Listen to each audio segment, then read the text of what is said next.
Welcome back, you beautiful people, to the Real Collective podcast. As always, I am your host, Sean Tasse, joined by my illustrious friend and co-host, Kyle Miller. Kyle, how you doing today? It's probably one of the warmer days of the coldest days of the year. So that's been a nice little uptick. When it snows, at least, it's not minus 30. It's just, Yeah, a balmy minus 12. yeah. So that was a good start to the day. I always prefer snow to cold. Absolutely, I'd rather a bunch of snow. Man, we don't have a lot of snow on the ground. My kids are trying to build a snow fort outside. No, Nothing doing. we've gone through that whole here's a bunch of snow, but then it got really warm and it all just went away. And then it was just ice. And then we get a little bit of snow here and then it gets warm again. It hasn't been a good year. We have a place near a couple ski hills and you're lucky if half the runs are open. And there's this haze. It's in Wakefield and there's this haze. Bourlage is right in the village. And Yeah, there's like this haze because they're just making snow. So it's like there's this constant cloud just around and a little bit of snow in the village all the time because Fort Lodge is busy making it. So yeah, it's been rough. I would not have wanted to own a ski hill. I yeah. don't think I'll ever want to own a ski hill in our current season, our current climate. Yeah, and I heard something about its own. This is like the coldest winter that we're ever going to see for the rest of our lives. Really? Like it's not getting colder. Like it's going the other direction. So, I mean, I love skiing, man. It sucks, like we went up last Saturday. Man, my kid bailed hard. I got it on video. He face planted on a blue diamond. Then he wasn't too upset about it. And then he kept falling and having troubles. He hasn't done a lesson this year. He just he's 8, so he did a bunch of lessons last year. And he's like, yeah, I could just go and do it. I'm like, okay, cool, man, do it. And then he started bombing like Marshall, and he just yard sailed. Like everything just went everywhere, and he was bawling, crying. I'm like, okay, well, we're done now. Put your stuff back on. We're gonna head back down, and that's a wrap. So we got 7 runs in, but man, he bailed hard. And I remember my dad telling me when I was learning to ski, he's like, if you don't fall, you're not trying. And he just honestly, man, he just points his skis down the hill and just rips. Like that's all he wants to do. He wants to go as fast as he can. So it's a lot of fun. A lot of fun. I love skiing. So yeah. Uh, Oh, not awesome. what you're here for, you guys. As always, hit that like button, subscribe to the channel, share this with somebody that might like this conversation. We're going to talk about some interesting ways to consider thinking about street names. Sort of not names, suffixes. Streets are named whatever they are, but they're like called street or avenue or road or whatever. And why are they called that, and what does it mean? As well as a little bit of story time in the second half. But before we get too deep into all of that, we just wanted to give a shout out to today's episode sponsor, Azita Fathi from Prime Insurance. Not only am I a loyal customer of Azita's, I think she is lovely. I think she's wonderful. I recommend her to all of the clients that I work with. And yeah, like when someone's really good at what they do, that you're required to essentially do nothing and know nothing. That's the kind of level of relationship that I have with her. And I love that for professionals, right? When when you can just say, hey, I need you to do this, this, and this. And like, yeah, okay, I'll do this, this, and this, and then it's done. And then you don't need to think about what questions to ask because they already know what they're doing. They're already asking the questions. So if you're thinking about getting insurance on your home, on your car, on anything, reach out primeservice.ca/Azita Fathi, or her cell phone is 416-456-5205, or azita.fathi@primeservice.ca. And we'll talk a little bit more about her afterwards. So I think that's all of the housekeeping, or is there more housekeeping? You can. You can book a call with us in the Calendly links below. That's right. Buyer guide, seller Mhm. guide, Yeah, all all that. there. I got you today. I know you're under the weather. I got you. I Yeah, got you. I've done this enough now. I'm not necessarily mailing it in, but I didn't gel my hair today, and I didn't shave either. So it's I think Lindsay's got some sort of pneumonia. I've got some sort of flu. I think it's going around. So just try and keep How everything. are the kids so far? They're fucking resilient, man. Like they're like, yeah, we're good. I'm like, good for you. Like, Lucky you. well, you know what? They probably brought it to us, and they're like, yeah, 100%. look at my immune system. I'm good, right? Yeah, And yeah, meanwhile, we're like old 40-year-olds, and they're like, our bodies are like, oh no, can't do this. So yeah. we'll we'll get by. We'll muddle through as we do. It's it's fun times. So yeah, I sent you that thing over about I'm looking at it. yeah, about road. What is the, quite honestly, Yeah, go. what's the point? What's the point? Of what? Like, I don't know if you can start there, but why? Why can't they all just be streets or roads? Good question. You know what? I don't know. I don't know the answer. Why is there boulevards and ways and streets and avenues and lanes? All these different things, but they all denote a different thing. I think the idea is to say what kind of road it is, right? We So like, should pop this up. We should put this on the screen, by the yeah, way, yeah, so okay, people can see what this is, or like yeah, yeah. Google or like put a hyperlink to it wherever you got it, because it's interesting. It just seems so Weird. random. It is Like who totally. sat there? What old English guy was sitting there just being like, "This is what we're gonna do." Yeah. Like why?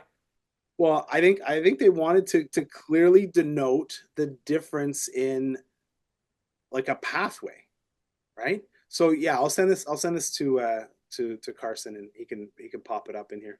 But yeah, so I mean, just to get into it, we'll talk about it. A road, anything that connects 2 points. I mean, that's pretty straightforward. Like that's think about like original, you know, I think about like Civilization, right? You have this. You remember that video games, Sid Meier's Civilization. You have a place here and a place here. You connect the two of them, so you can trade things back and forth, right? That's a road. A road is anything that connects 2 points. So, are the points cities? Are the points something else? Points of interest. What kind of point? You know. So that's a road. You do the next one. You do way. Yeah, so a side street off a road. This is just funny because it's like what came first, chicken or an egg? Because you got the road, then you get side street off a road, but the street is a public way with buildings on both sides. These often run perpendicular to avenues, and then it's avenues. I'm like, this has to just keep, it's a snowball effect, Yeah. right? Well, because I think in New York City, like you've got you've got like everything's a grid, right? So you've got your avenues, and Mhm. you've got your like your numbered streets. I guess your streets, or I guess yeah, street and avenue, right? That's what they're talking about. So streets go one way. I remember we used to play a game in at summer camp. It was called like roads and avenues, and like a whole bunch of kids would stand with your arms, and they would say streets, and then they say avenues, and you'd have to switch back like this, and people would be chasing. Like there would be two people chasing each other through, and like all of a sudden, boom, you go like this. That's how you know. That's how you know it was in the 80s because you could clothesline people and that was the game or reset. And And it was okay. it was no, Directed by adults. yeah, that's it. It wasn't just at recess. It was adults saying like, "Hey, you can do it," right? And that's Yeah. exactly what would happen is you would swing your body, and all of a sudden you would be like, if you were chasing, you'd be stuck in a different avenue, and then I switch around this way, and now you're. Anyways, yeah. I do you remember that game? No, but I can see, I just pictured it and I'm like, yes, this is surely this has happened. It's If just you're a more aggressive game of Red Rover. That's right. If you guys are listening on Apple Podcasts or Spotify, you can't see me. If you're watching on YouTube, thanks very much for your eyes. But if you can't see me, what I'm doing is I'm rotating my body 90 degrees with my arms outstretched, and the idea is your hands touch the people beside you, right? So you've got like a good grid of like probably I'm gonna say like 40, 50 people, right? And you're all outstretched, and you're twisting this way or that. You got 25 people. You got 5 rows of five sort of thing. So that's yeah, that was a fun game. Yeah, so yeah, street, public roadway with buildings on both sides. So like you go downtown, that is you're walking on the street, there's buildings on both sides. Now, is that also out in like suburbia? A street has buildings on both sides. Of the buildings, can they be houses? Right? Whereas Yeah. avenues also have trees or buildings on both sides. So it's like an avenue maybe is like nicer than a street, or like I always think of like New York City, right? So like if you go to downtown New York City, there's some streets that's like the building is right up on the street, Whereas there's some, I guess, they're avenues that there's a little bit more of a walkway, and you've got like your brownstones and the trees out front there. So that's an avenue. And then there's a boulevard of Broken Dreams, great song. Wide street in a city with trees or greenery on both sides. Generally, a median in the middle of a boulevard. So, like, and they're That talking. feels man. That feels man-made. And someone's like, we got to give it a different name. Yeah. Well, and it feels more like purposeful. Like, hey, we made this to have like green space on both sides. Trees are greener on both sides, and then a median in the middle of a boulevard. Like that's gonna have grass on it as well. So boulevard's like wider. I think of like what is it? Baseline, right? Baseline has houses on both sides. It's got the median in the middle, but they're talking about killing that median to put more buses on, right? They're talking about rapid transit route going right down Baseline there. Did you hear about that? Wow. No. As part of like phase 2 or phase 3 LRT, they're talking about putting rapid transit all the way down Baseline. Um, yeah, and they've got the room to do it because technically, I guess it's a boulevard because there's that greenery in the middle, a median in the middle of the boulevard. Um, yeah, I remember I was in DC once, and we it was before Ottawa had like the scooters, like the electric scooters. yeah, So we were running Bird and Uber scooters the yeah, 2 days we were there. And it's crazy to think of how cities are different and even just the mentality's different. These people are hustling on their scooters. You see guys like in suits, ladies on in heels and nice, outfits going to work in DC with their helmets attached to their briefcases because they would just grab these scooters.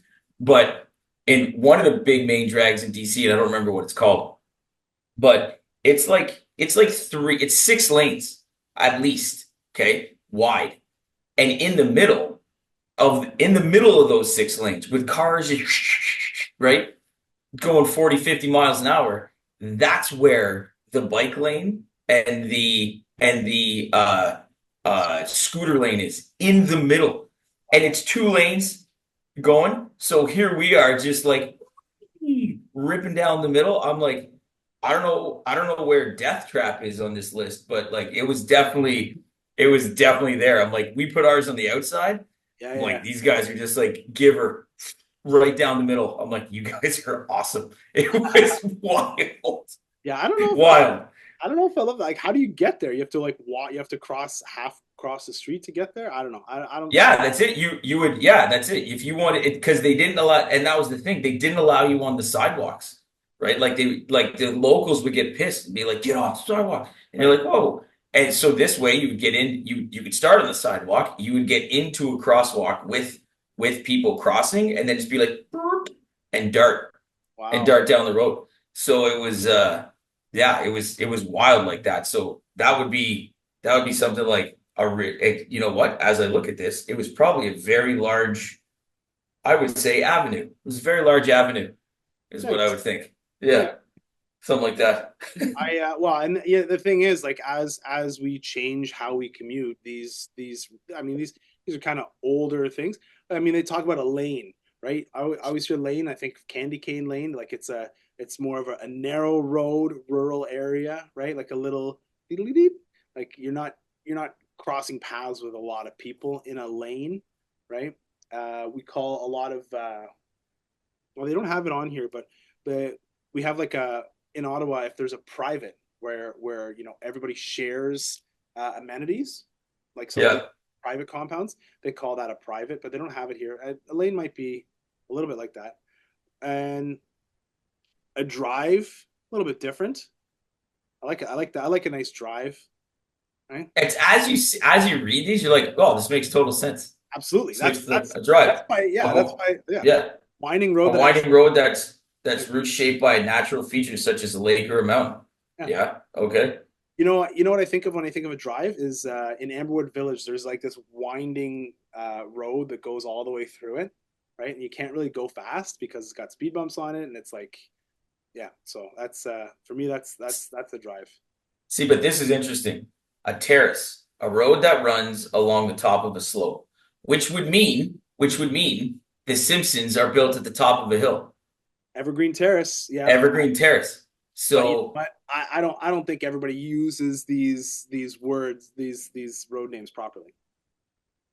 I Terrace is a neat one. It runs along the top of a slope. So like if you're at a ski hill and there's a road that's going like along the top of it, um, you know what I think of for that one is when you're going to the Stony Swamp. What's that one out by Orleans there? It's not Stony. Maybe it is Stony Swamp. And you're running along that ridge, right? Ridge. They don't even say ridge on here. I it's guess called that one's called Ridge Road. Ridge Road. Yeah, yeah, yeah, yeah. But So it's there literally it should be Ridge Terrace. right. Absolutely. Yeah, absolutely. And that's what City it of is, Ottawa, right? get your shit together. Unbelievable. Who's naming these fucking things? Uh, God. and then a place. So like a road with no throughway. So what? Dead end? I guess so. I think of like a lot of like I think that I think of a place like let me say it. Like you You know park. what I think? You know what a place would be like, the groups of like some of those groups at townhouses. Yeah, Some of those groups of townhouses, you can't really cut through. Like you just basically drive into a driveway and yeah, it filters off. So that's like one road, right? And you're searching through there. So that's where I think you'd see that. I think so. And then of course there's a court, as you can see after that, which is a road with no throughway that ends in a loop or a cul-de-sac. So it's like, how is a place Rich people. right? How is a place different? How's a place different than a court, right? I Well, mean, because a place could just end, whereas guaranteed a court is that loop, that cul-de-sac, right. Okay, it makes it easier to right? get out. A place you have to do a 3-point turn to get out of, whereas a court you could just take a long spin around. Okay, Just keep turning left. Just keep turning left. they don't even have Crescent on here. I just want to say a Crescent obviously is a road that connects back to the same road that it came off. Obviously, Live on a live on a crescent. yeah, Enjoy same, my crescent. same, Yeah. absolutely. And then the last one on the list here is a plaza or a square. So an open public space that's surrounded by businesses or streets. I feel like you're not really driving on a plaza or a square. You know, that sounds more like you're that's like a walking area, like Sparks Street. They call it Sparks Street, but it's like walking. I feel like they should call it like Sparks Plaza. I don't know. There's still well, it's not a square though. It is a street, right? It Yeah, is yeah, it is a street. A public way with buildings on both sides. Literally Spark Street. But I know downtown Montreal, there's a couple places where you like come off a street and you can cut through the edge of a plaza to connect to the other side. Like this ends one way, this ends the other way, and you can connect to get to that street or avenue up there. So you could just drive through the plaza, but you're going to see more people there than anything. how weird do you feel driving through Lansdowne? Yeah, You know what I mean? yeah. Like, I'm just like, who am I going to hit? right. I never feel like that's a road I should be on ever. I feel like that's a good like plaza or square because you're like, this is for cars, but also for people. It just feels weird. I only come in off Queen Elizabeth to park underground. I Yeah, will rarely ever, if I can avoid it, ever come in off Bank Street because I right. just feel like this is one, it's too slow. Yeah, And two, I'm just like, no, there's just so many opportunities to just wreck people. yeah. I also treat like place like Lansdowne. I find it amazing how people will drive at Lansdowne and in parking lots. I'm like, I don't know who you're racing. Right. But like you're like I just want to carry balls around and throw them at cars, be like, oh, you hit my kid. Right? Because I hope you're happy with how fast that was. It drives me nuts. Yeah, yeah, Drives me nuts. yeah. And it's like, yeah, if I'm driving there, I'm like going so slow, right? Because Big like time. I don't know who's gonna jump out from the side, you know. All right, so I think that's a good conversation about the names of streets. This is hopefully going to be some evergreen content that you can go back and watch. It's not time sensitive, so feel free to enjoy it. We'll take a quick break. Comment below your favorite name of Yeah, street yeah, yeah, or pat throughway yeah. or Or if you think some of this is wrong, if you disagree with it, feel free. So yeah, we'll take a quick break, hear a little bit about Prime Service and Azita, and we'll come back on the flip side with a little bit of story time. I think and we've got some good stories to talk about. So uh, see you soon. When it comes to insurance, I trust Azita Fathi at Prime Service Insurance, and you should too. I'm not just recommending her as a professional. I'm also a happy client who has personally experienced the exceptional service and peace of mind that she delivers. Azita has been instrumental in ensuring my family and I are fully protected, and I couldn't be more pleased with the results. Azita excels at simplifying what can often feel like an overwhelming process. With access to over 80 insurance providers, she tailors solutions to meet your specific needs. For me, she was able to find the perfect balance of coverage and value, all while making the process quick and seamless. Her ability to customize protection that truly fits your life is unmatched. Insurance isn't just another bill, it's peace of mind. Azita understands that, and she treats every client with care, ensuring that what matters most to you is safeguarded. Her approach is efficient, personalized, and focused on enhancing your safety and security. If you're looking for someone who genuinely cares about your needs and works tirelessly to deliver the best solutions, give Azita a call today.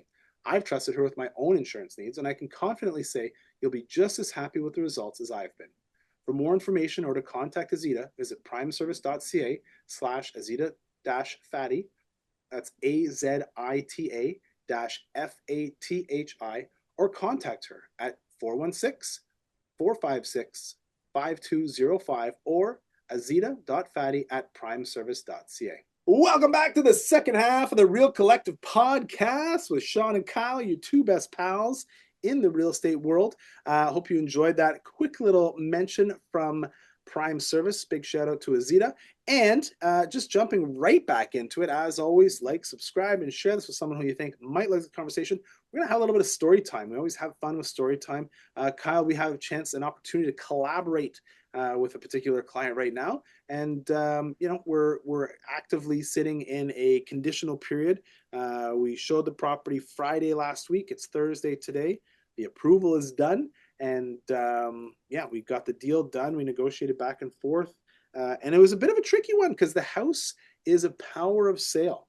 So there's a little bit to talk about in terms of the risk that a client's taking when you're buying a power of sale property, right? The original owner could theoretically come back and say, oh, hey, day before closing, I found some money and I'm taking my house back. So there's a lot of moving parts there for sure. And They can do that. A question in the back. They can do that the day before closing. Wow. Yeah. I actually didn't know that. Yeah. I didn't know that.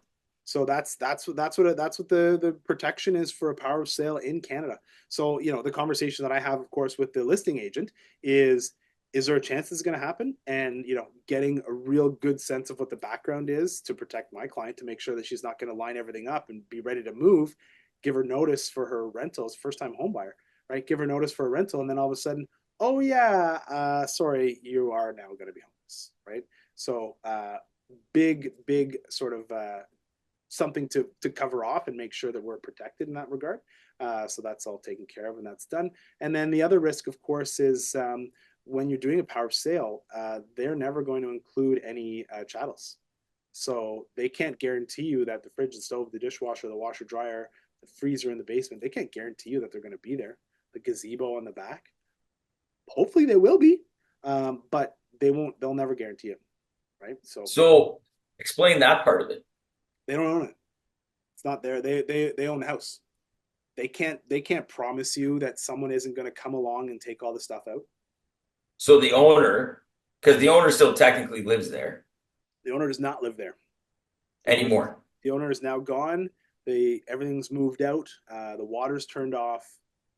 Everything's full shut down. It's vacant. It's empty. So yeah, the owner's not there, and the owner.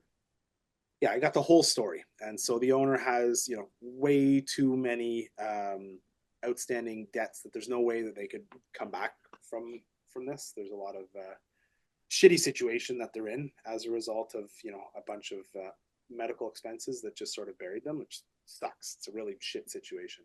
A lot of people are going through, not a lot of people, but certainly more people than we've seen in the past going through this power of sale thing.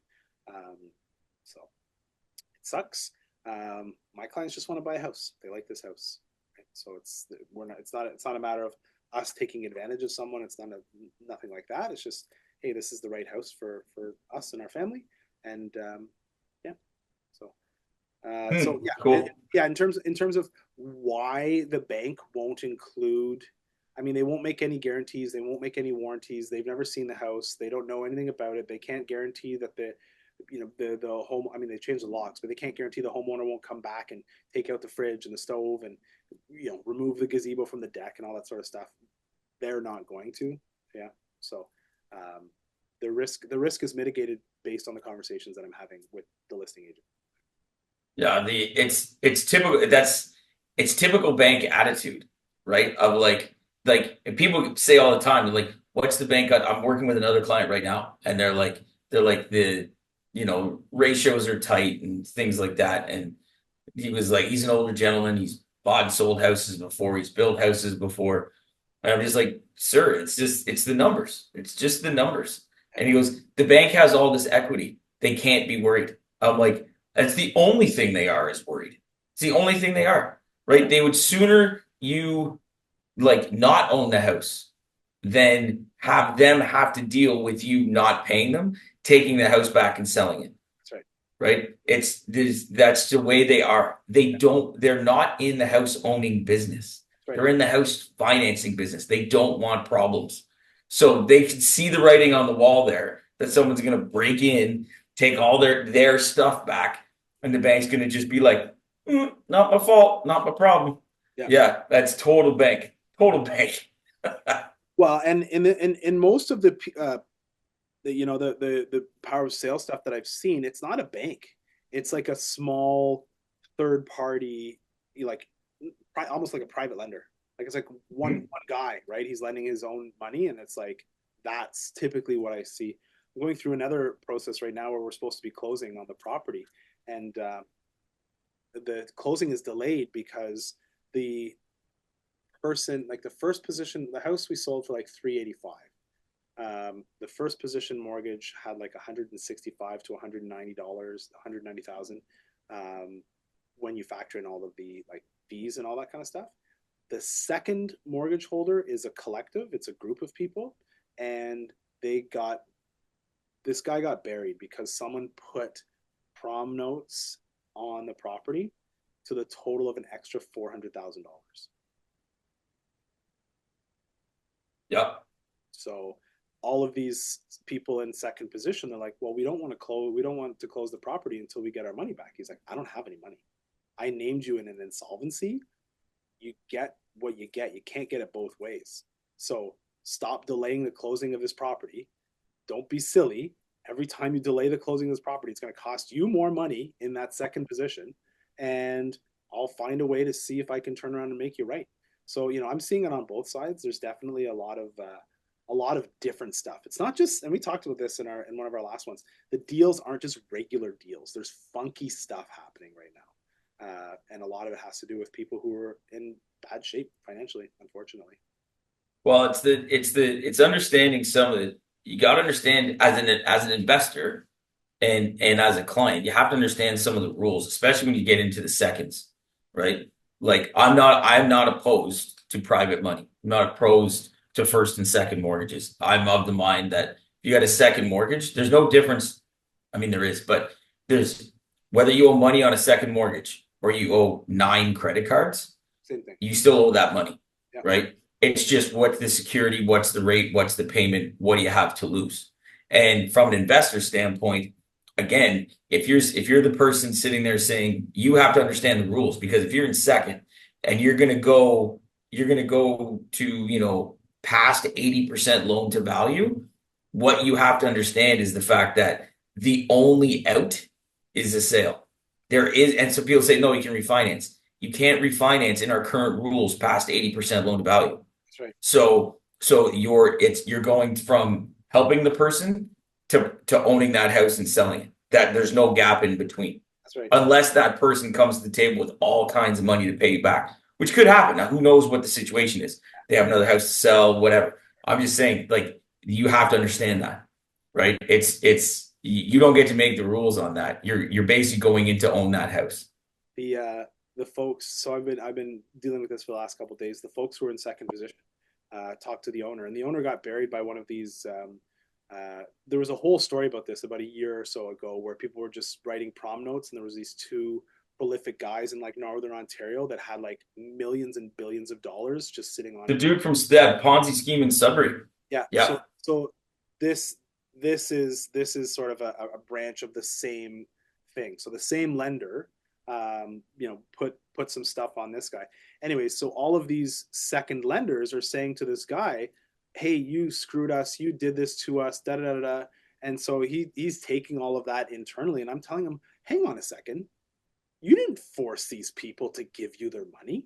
You didn't do this to them. They did it thinking that they were going to have some sort of upside. And then the market and this was all, all the lending happened back in 2021, 2022, as the market was insane, right? They thought they were going to get their money back and then some. They did it. They took the risk. You didn't do this to them. You're doing everything you can to try and like make them whole and make them right as the guy. You don't have it. You're going through insolvency protection, and you're trying to find a way to get these people their money back, and you're even saying to them, hey, if I can't make it right on this one, maybe I'll do another project, make no money, and pay you to fix it, to do the right thing. And they're all just like, no, you're screwing us over, you're da da da da. And it's just, he's like, man, this is a tough scenario to be in. So yeah, man, it's a funny world out there. You start to see how people operate when you know when money shows up and it's the main motivator. Yeah, I mean, it is. It's real estate. I mean, we've been conditioned and been conditioned that it's always going to be okay. And the thing is that eventually it probably will. It's just, can you ride that storm? Can you ride that out? Because if you can't, that's where it gets you. Yeah, yeah, exactly. So yeah, any other stories for you? Yeah, so that same client that we were talking about working with is we've been working together with them for a little while, and we were just on the cusp, like just on the cusp of making it work, and we had a plan set in place, and she showed up with a different possible solution, pitched it to me, and it kind of just it's a whole bunch of stories of like keeping the communication open, talking our way through it, and not just taking. It's not that you didn't take no for an answer. It was also that I came back with, hey, you're here. We need to get you here. How can we get there? And if you think of something, let me know because I'll keep working with that. Right. Yeah, So that's why it's been 3, 4 months that we've been doing this. yeah, And her solution that she came to me with is a little outside the box. I happened to be at my mortgage conference when she called, and she was like, hey, this is what I'm thinking, this is what I want to do. And I'm like, here's the pitfall, here's the red flag that I see, but I got 15 lenders here. Let me just ask them. And we had this little trade show, and I walked around to every lender. I'm like, this is what I got. What do you think? This is what I got. What do you think? This is what I got. And we just kept doing that. And then we had a couple who were like, yeah, yeah, we'll do that. Some of it was even, hey, Kyle, we like you. We've done lots of deals with you. We'll give you that exception. We'll consider it because it's your deal, not just because because it's your deal. So relationships matter, right? Talking to the people matter. Talking to the decision makers matters. And that's why we got that approval. And it's so again, assuming this person doesn't come back the day before closing, and the inspection's good, this is going to be one of those. This can be one of those good stories of a lot of people just working together consistently, making stuff happen. So it's gonna be good for them. well, and yeah, I mean, we were originally pigeonholed at like 3.25, and the purchase price that we're up to is now closer to about 375, which means you're getting a Mhm. better house in a great neighborhood. Man, you got to see this place, man. The backyard just opens up onto a field. The side yard Mhm. abuts the Trans Canada Trail, and people are just snowmobiling and four wheeling down there. Like it's a really good.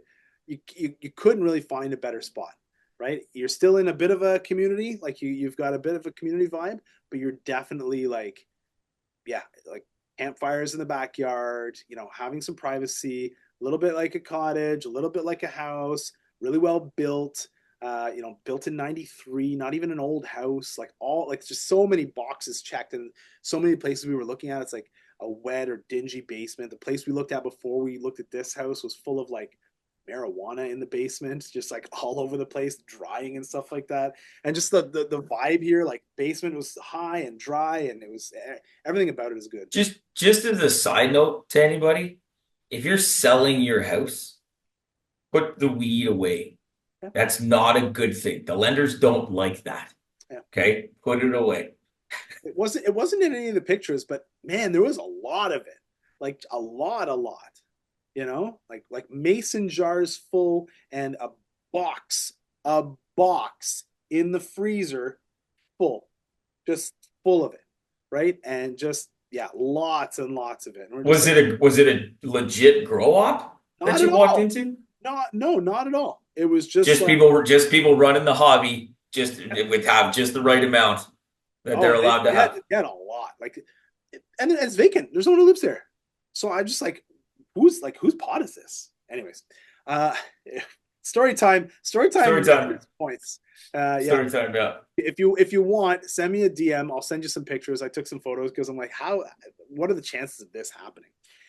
Anyway, I digress, as we often do. I think we're probably over time. We'll wrap it up there. As always, guys, hit that like button, subscribe to the channel, share this with somebody you think might like this conversation. You can also download the buyer seller guides below. You can also book an appointment in the Calendly link below with Kyle or I. You can also reach out to Azita Fathi. Thanks very much to Azita for sponsoring the podcast today. And until next time, keep it real. Collective.